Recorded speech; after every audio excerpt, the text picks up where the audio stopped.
What if everything you thought you knew about your family was a lie? What if the grandmother who raised you with endless love and homemade cookies had been living with a secret so devastating that it shaped every moment of her life? And what if discovering that secret meant questioning everything you believed about sacrifice, love, and the choices we make when the world is falling apart? 3 months ago, I thought I knew exactly who my grandmother was. Today, as I sit here with her diary in my hands, I realize I didn't know her at all.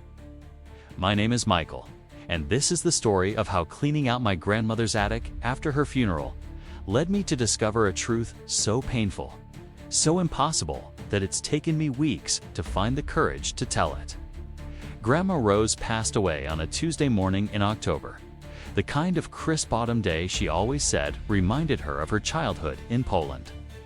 She was 96 years old, and until the very end, her mind was sharp as ever. She could still recite poetry in 3 languages, still made the best pierogi in the neighborhood, still had that mischievous twinkle in her eye when she told stories about the old country. What she never told us were the real stories. For 2 days after the funeral, I avoided going to her house. My cousins were eager to start sorting through decades of accumulated memories, but something held me back. Maybe it was the finality of it all. Maybe it was the fear that once we started dismantling her world, she'd be truly gone.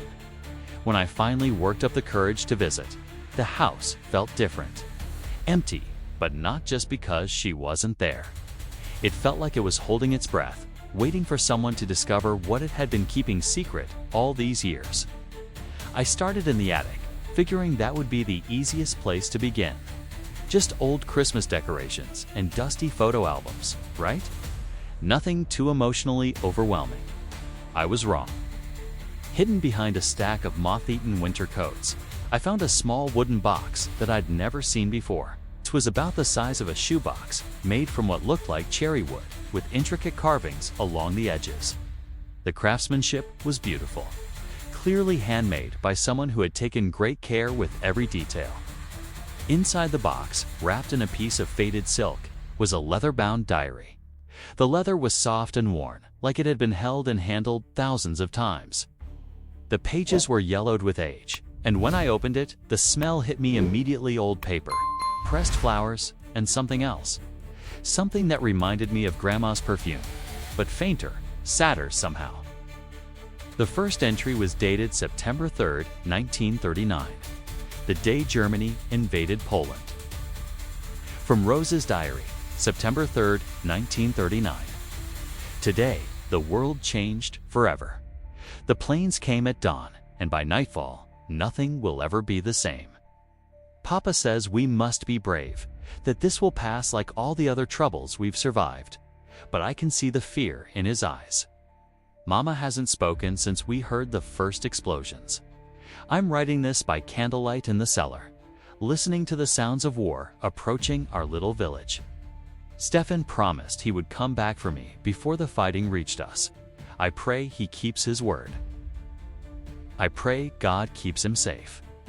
I don't know if I'll have another chance to write. If something happens to me, I want whoever finds this to know that I loved with my whole heart, even when love seemed impossible. Stefan. I'd never heard Grandma mention anyone named Stefan. I knew I should put the diary down, should respect her privacy even in death. But something about those words, the raw emotion bleeding through decades-old ink, made it impossible to stop reading. My grandmother had always told us she'd married Grandpa Joseph in 1943 during the war. She'd said they met at a refugee camp after her family fled Poland. It was a simple story, romantic in its simplicity to young people finding love in the midst of chaos, building a life together in America, having 3 children, and living happily ever after. But according to this diary, there was someone else first. Someone named Stefan who had promised to come back for her. I flipped through the pages, searching for more mentions of this mysterious man, and what I found made my hands shake. From Rose's diary, October 15, 1939. Stefan came back, just like he promised, but not the way I hoped. The Germans took him 3 weeks ago, along with most of the other young men from the neighboring villages. They said they were being relocated for work. We all knew what that really meant. Mrs. Kowalski's son escaped and made it back to tell us what really happened. Stefan died protecting a group of children who were being loaded onto the trains. He fought the soldiers with his bare hands, giving the children time to run. They shot him in the village square as an example to anyone else who might resist. I should feel proud. I do feel proud. Stefan died a hero, saving innocent lives. So why does it feel like my heart has been ripped from my chest? My throat tightened as I read those words. Even 78 years later, I could feel the grief radiating from the page. This wasn't just teenage heartbreak. This was the loss of someone she'd loved deeply. Completely, the way you only love when you're young and the future stretches out before you like an endless possibility.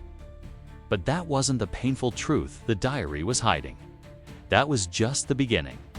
From Rose's diary, December 24th, 1939.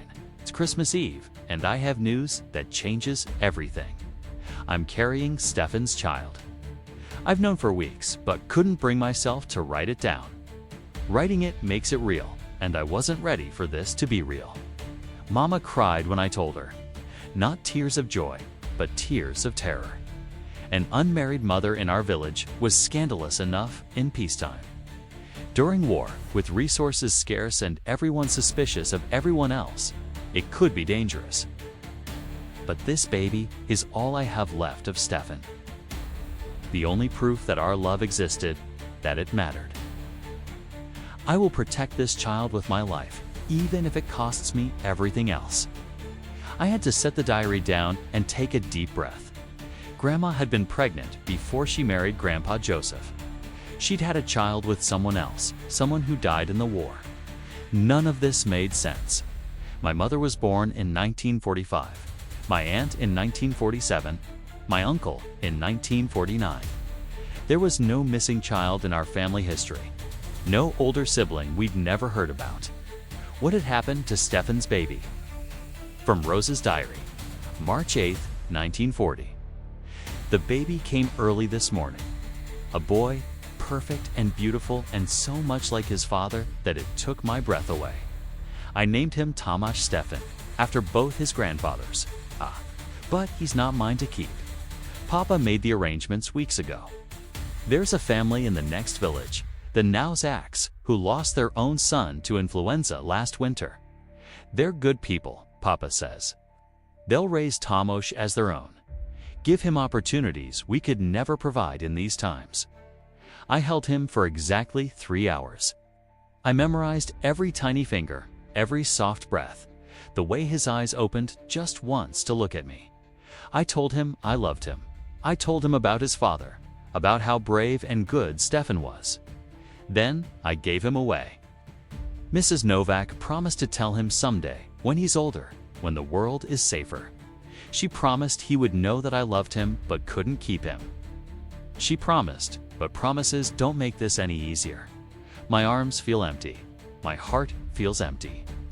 I don't know how I'm going to survive this. The pages that followed were stained with what could only be tearsome from decades ago. Some from my own eyes as I read about my grandmother's impossible choice. From Rose's diary, June 12, 1943. I married Joseph today.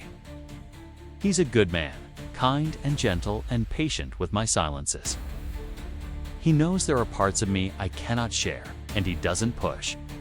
Maybe that's what love looks like after you've lost everything, not passionate and consuming like it was with Stefan, but quiet and steady and safe. Joseph promises we'll build a new life together in America, far from the ghosts that haunt these villages. He promises our children will never know war, never know the kind of loss that shaped us. I want to believe him. I want to believe that people like us deserve happiness, that we can leave the past behind and start fresh. But late at night, when Joseph is asleep beside me, I still dream about Tomasz. I wonder what he looks like now, whether he started walking, whether he calls Mrs. Novak Mama, or if some part of him remembers me. I wonder if I'll ever stop feeling guilty for choosing to live when so many others couldn't. This explains so much about my grandmother, the way she held us extra tight when we were babies. The sadness that would sometimes cross her face when she thought no one was looking. The fierce protectiveness she showed toward every child in the neighborhood. She'd been mourning a son none of us knew existed. But the diary wasn't finished revealing its secrets. From Rose's diary, September 15, 1967. A letter came today. After 27 years, a letter from Poland. Mrs. Novak is dead, but her daughter found my old address among her mother's papers. She wrote to tell me about Tomasz. My son I can finally say those words grew up believing his parents died in the war. The Nowaks never told him the truth. They loved him, raised him well, but they never found the courage to tell him about me. He's a teacher now, married with 2 children of his own. The letter included a photograph. He has Stefan's eyes and my smile. He looks happy. Mrs. Nowak's daughter asked if I wanted her to give him my address to tell him I'm alive. She said she would understand either way. I've been staring at this letter for hours, trying to decide what to do. Part of me wants to write back immediately, wants to pour out 27 years of love and regret and hope onto paper and send it across the ocean. But what right do I have to disrupt his life now? He has a family, a career, a world that doesn't include the mother who gave him away. What if reaching out only brings him pain? What if he hates me for abandoning him? What if he doesn't? The next several entries were filled with drafts of letters she'd started but never sent. Imagine conversations with a son she'd never stopped loving. Debates with herself about whether love meant reaching out or staying away. From Rose's diary, October 3, 1967. I've made my decision. I won't contact Tomasz. This isn't about what I want anymore. It's about what's best for him. He has a life, a family, a sense of belonging. Who am I to shake the foundations of that world just because I'm lonely? Love isn't always about holding on. Sometimes love is about letting go, even when it breaks your heart all over again. I'm going to put this diary away now. Joseph doesn't know about any of this, and I won't burden him with my ghosts. My children don't need to know they have a brother somewhere across the ocean, living a life they'll never be part of. Some secrets are meant to be kept. Some pain is meant to be carried alone. But if anyone ever finds this diary, if my grandchildren or great-grandchildren someday wonder about the woman I really was, I want them to know this. Every choice I made was made from love, even the ones that felt like betrayal. The diary entries ended there, but there was one more item in the box. A photograph dated 1967, showing a young man with kind eyes and a familiar smile, holding 2 small children on his lap. On the back, someone had written, in Polish, Tomasz Novak, with his children, Anna and Jerzy. My grandmother's firstborn son, and my cousins we'd never met. I sat in that dusty attic for hours, reading and rereading the diary entries. Trying to reconcile the woman I'd known with the young mother who'd made an impossible choice during wartime. Everything made sense now. The way Grandma had always insisted on hosting every holiday. It's as if she were trying to fill her house with enough family to make up for the one she'd lost. The way she'd saved every school project, every drawing, every photo, as if she were afraid of losing another child's memories. The way she'd sometimes call me by the wrong name, Tomasz, then quickly correct herself with tears in her eyes. She hadn't been getting confused. She'd been remembering.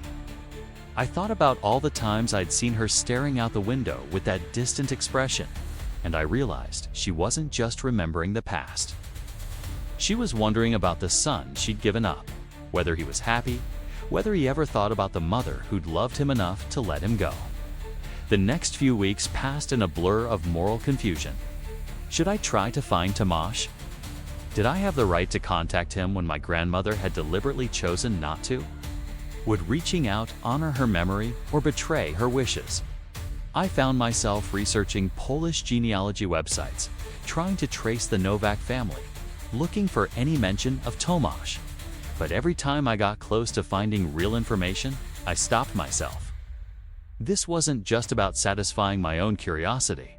This was about respecting the choice of a woman who'd already sacrificed more than most people could imagine.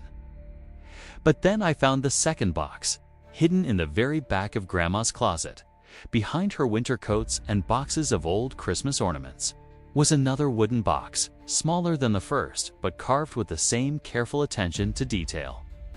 Inside were letters, dozens of them, all addressed to Tomasz Novak in Poland, all written in my grandmother's careful handwriting, all never sent. Letter dated March 15, 1975. My dear son, today is your 36th birthday. I have no way of knowing if you even know when you were born, or if the Nowaks told you a different date. But I remember every detail of the day you came into this world. I imagine you teaching in a classroom somewhere, patient with your students the way your father was patient with everyone. I imagine your own children, my grandchildren. I wonder if they have your eyes or your wife's smile. I live in Chicago now, in a house with a big backyard where children could play safely. Your half-siblings are grown now, with families of their own. They're good people, Tomasz. You would like them, and they would love you. But I know I have no right to disrupt your life with these dreams of mine.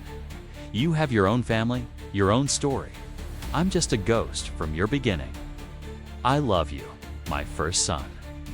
I have loved you every day for 36 years. Your mother, Rose. Letter dated December 24, 1983.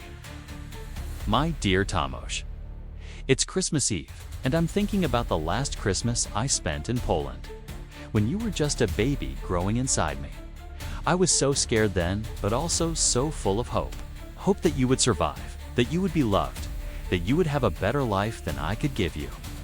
I pray that hope was not misplaced. Tonight my kitchen is full of the sounds of my other children and their families. Your sister Maria brought her new baby, a boy they named Stefan. When I held him, I thought of you at that age, and I had to leave the room so no one would see me cry. Do you celebrate Christmas, Tomasz? Are you surrounded by people who love you? Are you happy? These are the questions that keep me awake at night. All my love, Mama. There were letters for every birthday, every Christmas, every significant date for almost 40 years. 40 years of a mother's love poured out onto paper and kept locked away in a box. The final letter was dated just 6 months before Grandma died. Letter dated April 20th, 2023. My dearest Tomasz, I'm 83 now, and my hands shake when I write. This may be the last letter I never send you.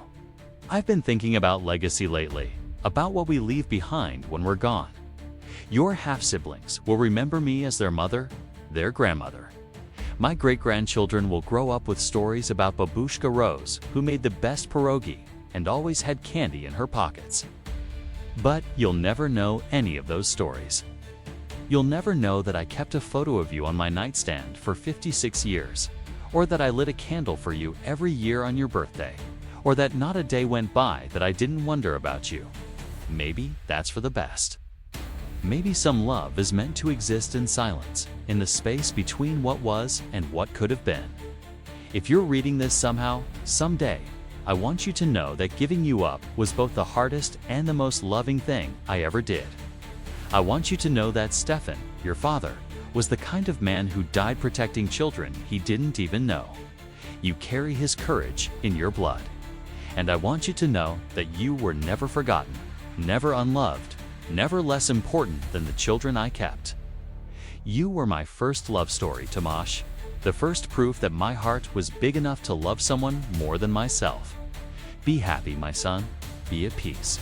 And if there's an afterlife where mothers get to see the children they lost, I'll be watching for you. Forever your mother, Rose.